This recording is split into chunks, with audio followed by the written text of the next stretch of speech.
Tumpukan kayu gelondongan terlihat di jembatan Aek Garoga, Kecamatan Batang Toru, Tapanuli Selatan, Sumatera Utara, pasca banjir bandang yang terjadi Selasa lalu.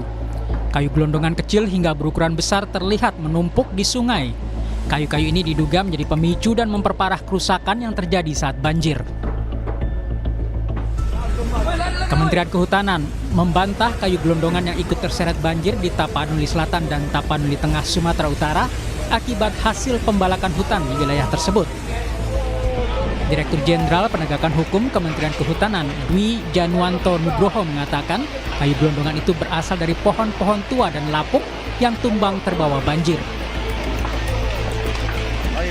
Untuk sumber kayu itu disampaikan oleh Pak Wamen juga, satu adalah kayu lapuk, dua juga kayu yang akibat tadi siklon tadi, pohon tumbang ya, dan ketiga juga di area-area penebangan kayu-kayu yang berasal dari area penebangan. Tadi juga disampaikan oleh Pak Wamen, kita deteksi bahwa itu dari PHAT di APH. PHAT adalah pemegang hak atas tanah.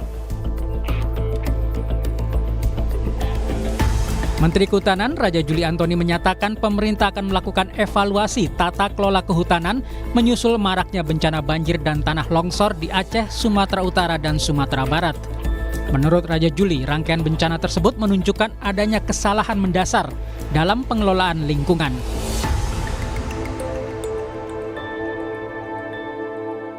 Tapi ada momentum yang baik ya untuk kita mengevaluasi, introspeksi bahwa ada yang salah nih dari pengelolaan hutan dan lingkungan hidup kita. Dan alhamdulillah kita senang sekali Pak Presiden Prabowo Subianto juga dalam pidatonya kemarin mengatakan bahwa penebangan hutan yang liar, ya, yang tidak terkontrol, ini adalah merupakan salah satu kontribusi terhadap bencana-bencana yang terjadi.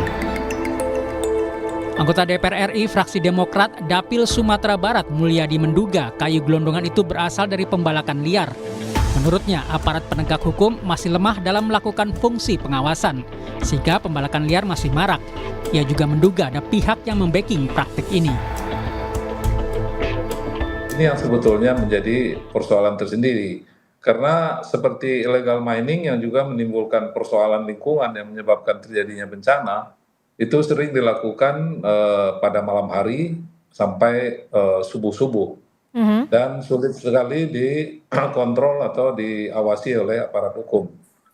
Atau memang ada pihak-pihak tertentu yang membacking atau membackup pelanggaran-pelanggaran yang jelas-jelas itu sudah melanggar hukum. Direktur Eksekutif Nasional Walhi, Boy Jerry Evans Sembiring mengatakan kayu-kayu berukuran besar yang terbawa banjir bisa dipastikan berasal dari penebangan liar. Dia mendesak aparat untuk mencari perusahaan-perusahaan yang menampung kayu gelondongan tersebut.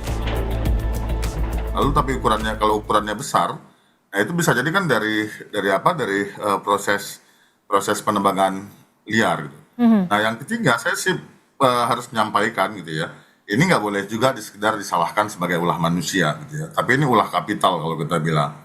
Nah kenapa dia? Karena kan kita bisa lihat ya, andai pun masyarakat melakukan aktivitas ilegal, tapi penampung kayunya, tapi siapa penerima manfaat paling besar dalam proses-proses aktivitas legal ini, kita tahu siapa jawabannya. Tentu si pengusaha atau perusahaan-perusahaan yang menampung dari kayu-kayu di hutan alam ini. Tingkat hilangnya tutupan hutan di Aceh, Sumatera Barat, dan Sumatera Utara sangat tinggi. Pemerintah didesak untuk segera melakukan pengawasan ketat agar tidak terjadi musibah serupa. Tim Liputan Kompas TV.